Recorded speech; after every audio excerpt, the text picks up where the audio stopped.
Seigneur, un cœur nouveau.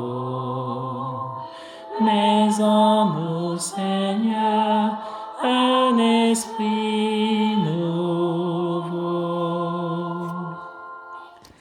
Bien-aimés dans le Seigneur, bonjour à tous et à toutes. Bienvenue à notre rendez-vous quotidien consacré à la halte spirituelle pour la journée. Nous sommes aujourd'hui le 9 mars 2021.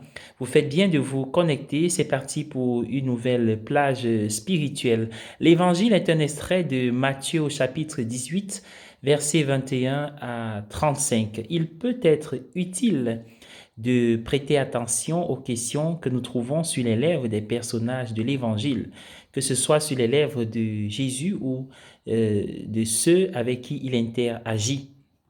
L'Évangile d'aujourd'hui commence par une de ces questions sur les lèvres de Pierre. Il demande à Jésus, « Seigneur, combien de fois dois-je pardonner à mon frère s'il me fait du tort ?»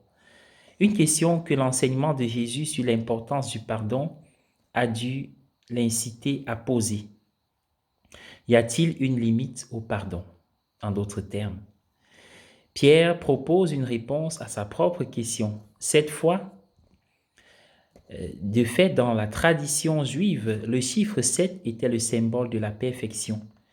Pierre devait être convaincu que la réponse 7 aurait été acceptable pour Jésus. Au lieu de cela, Jésus répond, non, pas 7 fois, mais 77 fois 7 fois. Le pauvre vieux Pierre était probablement désolé d'avoir posé la question en premier lieu. Comme souvent, Jésus s'explique en racontant une histoire. La première partie de l'histoire est celle du pardon illimité. Le montant que le serviteur devait au maître était astronomique. Il a demandé du temps pour le rembourser. Mais plusieurs vies n'auraient pas suffi pour le faire. Le maître annule simplement la dette. Jésus suggère qu'il n'y a rien de calculable dans le pardon de Dieu. Si nous le demandons, Dieu nous l'accorde. Même si notre dette envers Dieu, le poids de notre péché est énorme. Et la deuxième partie de la parabole suggère que recevoir le pardon illimité de Dieu exige que nous transmettions ce pardon aux autres. En cela, le serviteur a échoué.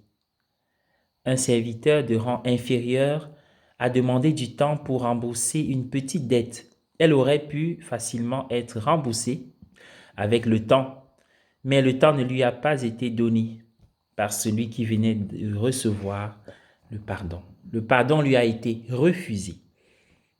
Si Dieu accorde son pardon lorsque nous le demandons, nous devons être prêts à transmettre librement le pardon de Dieu lorsque d'autres le demandent de notre part.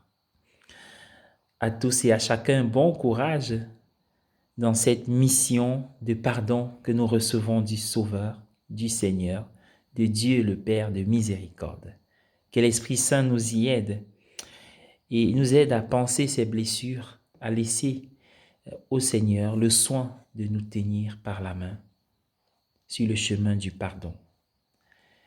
Bonne journée à tous. Je vous invite à prier avec moi, à méditer cette autre station du chemin de croix. Jésus meurt sur la croix. Au nom du Père et du Fils et du Saint-Esprit. Amen. Prions ensemble. Ô Seigneur, qui avez remis votre esprit entre les mains du Père en expirant sur la croix, aidez-moi à me donner entièrement aux autres afin de leur appartenir et d'en être rassuré. Ainsi, ô mon Dieu, je pourrai adhérer de tout mon être, de manière totale et inconditionnelle, au mystère auquel l'autre m'invite et que ma raison est incapable de cerner. L'autre m'invite à un mystère. Soutenez-moi également, Seigneur, dans l'apprentissage de la vertu de foi qui me permettra de dire oui à quelque chose qui me dépasse. et dont je ne comprends pas le sens profond. À m'abandonner, à plonger dans l'inconnu, parce que c'est toi, Seigneur. Entre tes mains, je remets ma vie. Je remets cette situation de ma vie. Je remets cette personne de ma vie. Entre tes mains, je me remets. Amen. Au nom du Père et du Fils et du Saint-Esprit. Amen.